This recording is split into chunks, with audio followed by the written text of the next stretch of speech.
4월 30일 오늘의 말씀은 시편 104편 19절에서 35절입니다.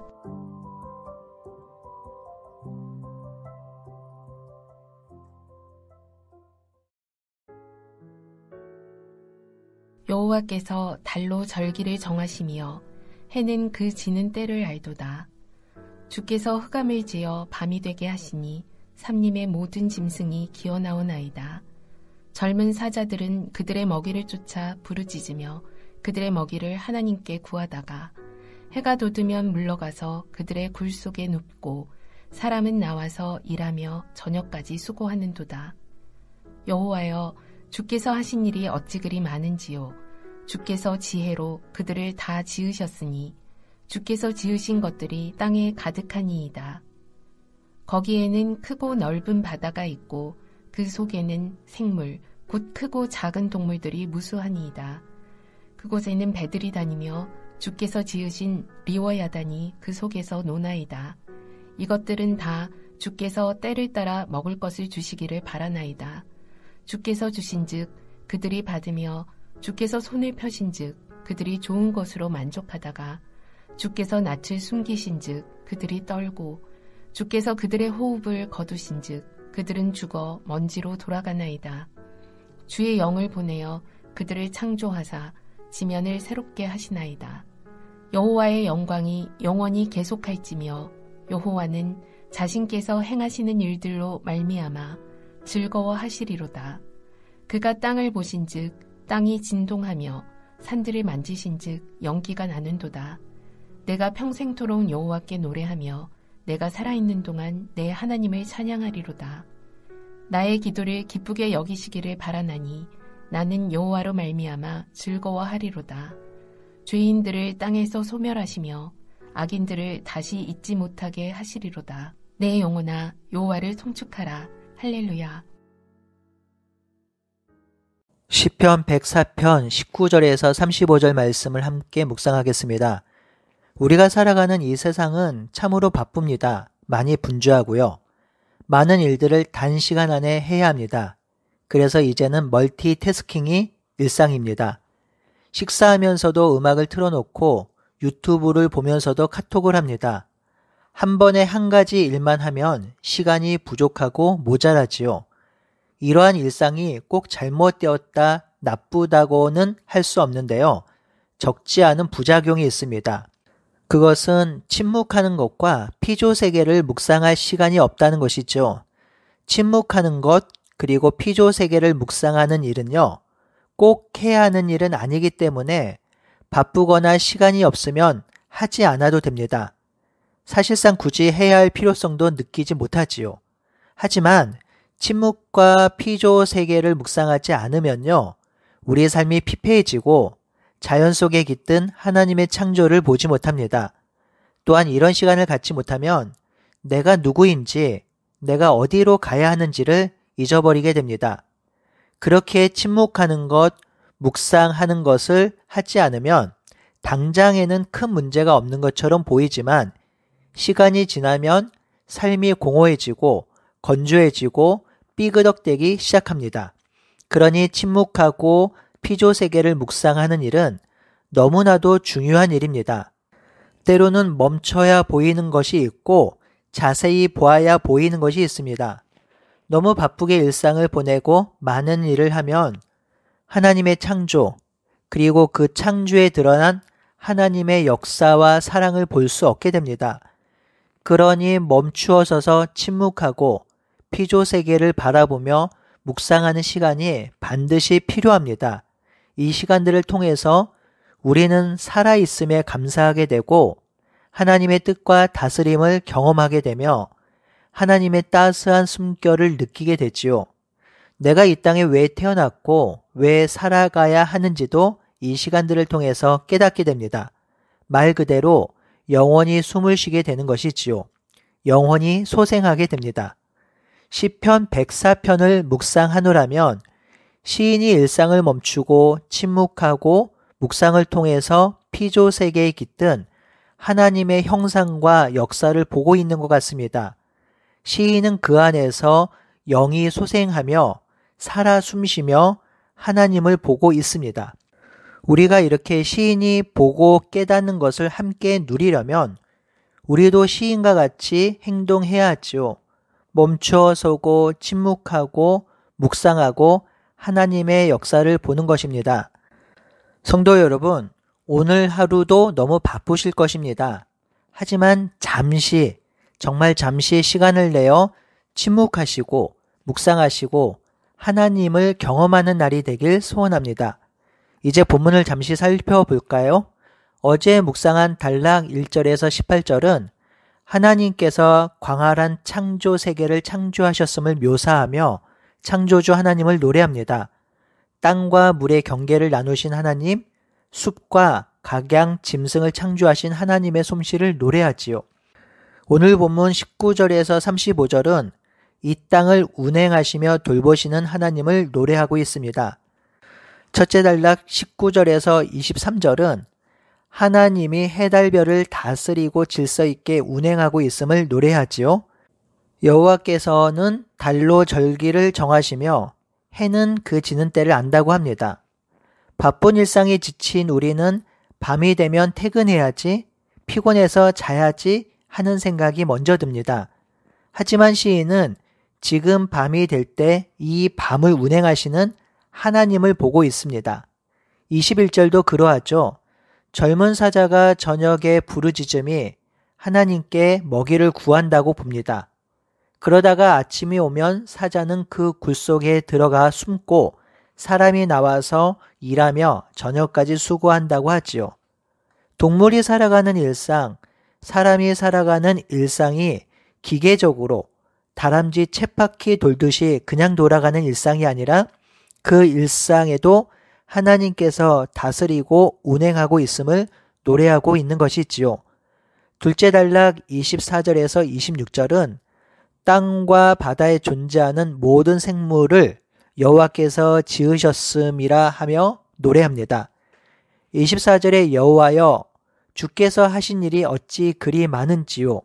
그 하신 일이 바로 땅과 바다의 생물을 창조하시고 만드신 것이라 합니다. 땅의 짐승들, 바다의 물고기, 숲의 새와 수많은 곤충들, 그리고 배가 다니는 곳에 리워 야단까지 그렇게 하셨다고 합니다. 여기서 리워 야단은 마귀가 아니라 거대한 생물로 바다 생물의 대표를 말합니다. 이 땅에 생명이 있는 생명체는 모두 하나님이 창조하고 지으셨다는 것이죠. 그 사실을 믿고 있는 시인이 이렇게 노래하고 있는 것입니다. 성도 여러분, 우리 주변에도 수많은 생물이 있습니다. 우리가 그 생명체를 보면서 하나님이 모두 창조하셨구나, 지으셨구나 생각을 해야 하는데요. 너무 바빠서 거기까지 생각이 미치지 못합니다. 우리 주변에 살아가는 수많은 생명체를 보면서 잠시 침묵하고 묵상하면서 이 생명체를 하나님께서 지으셨고 하나님께서 지금도 다스리고 있구나라고 생각하면 이 땅에 하나님의 숨결, 하나님이 운행하시는 것들을 우리가 깨달을 수 있습니다. 그렇게 살아간다면 창조주 되신 하나님과 더욱 깊이 친밀해지지 않을까요? 세 번째 단락 27절에서 30절은 땅의 생물들을 살리시는 하나님을 노래합니다.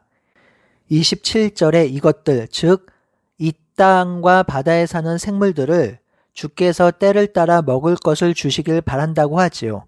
이 소망은 하나님께서 하시는 일에 대한 찬양입니다. 하나님이 그렇게 하시기에 그 일을 계속 해주길 바라는 것이지요. 28절에서 30절은 그 하나님께서 먹을 것을 주시고 손을 펴신즉 좋은 것으로 만족하게 살고 주께서 낯을 가리시고 숨기시면 호흡이 거두어지게 된다고 합니다. 그렇게 하나님께서 생명을 거두가시면 죽어 먼지가 된다고 하지요. 30절에 주의 영을 보내어 그들을 창조하사 지면을 새롭게 하신다고 하지요.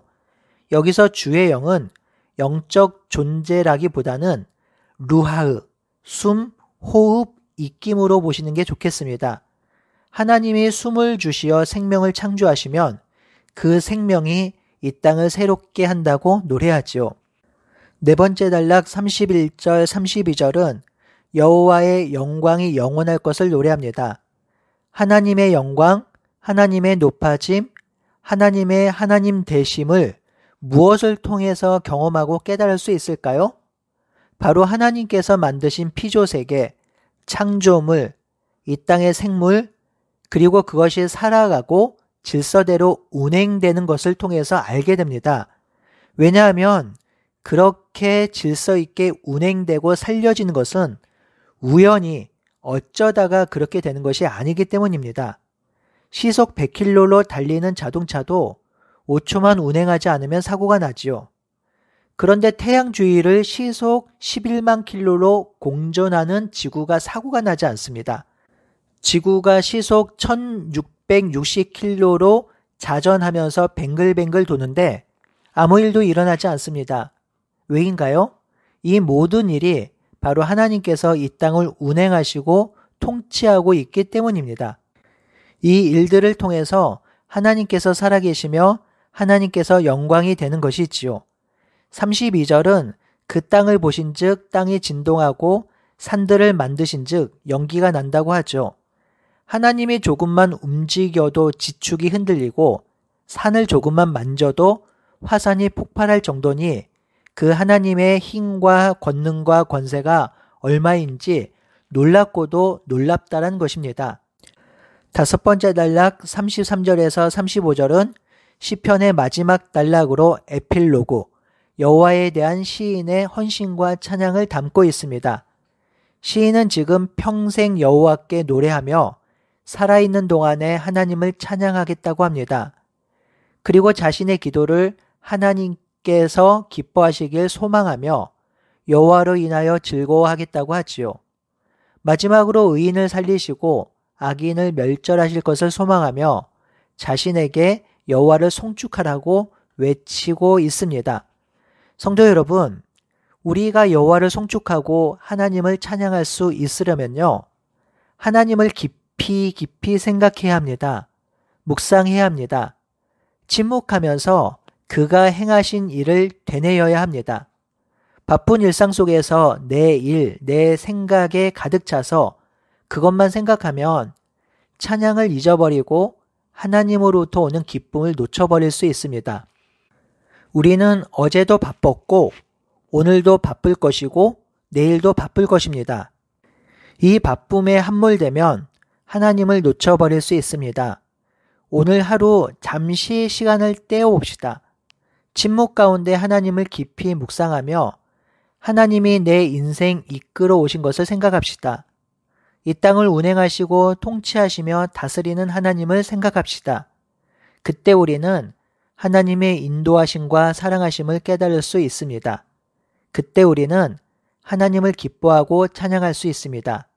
그렇게 하나님을 만나고 찬양하는 한 날이 되길 바라고 소원합니다. 함께 기도하겠습니다. 하나님, 우리가 살아가는 일상이 참 바쁩니다. 분주합니다. 그래서 시간을 쪼개고 내어서 하나님의 일하심, 하나님의 역사를 생각하고 바라보기가 어렵습니다. 그러다 보니 우리의 삶이 피폐하고 우리의 삶이 힘들고 어렵습니다. 하나님, 간절히 바라옵기는 바쁜 일상 속에서 잠시 시간을 내어서 침묵하게 하시고 세상의 소리를 잠시 닫고 하나님을 바라보며 하나님의 일하심을 묵상할 수 있도록 인도하여 주시옵소서. 따뜻한 한날을 주신 하나님의 따뜻한 순결을 생각하게 하시고 꽃을 바라보며 하나님의 섬세한 아름다움을 바라보게 하시고 수많은 피조물들을 바라보며 생명 주신 하나님을 기억할 수 있도록 인도하여 주시옵소서. 그리하여 그 하나님을 만남으로 하나님을 기뻐하고 하나님으로 인하여 기쁜 하루가 될 수 있도록 인도하여 주시옵소서. 살아계신 예수님의 이름으로 기도드리옵나이다. 아멘.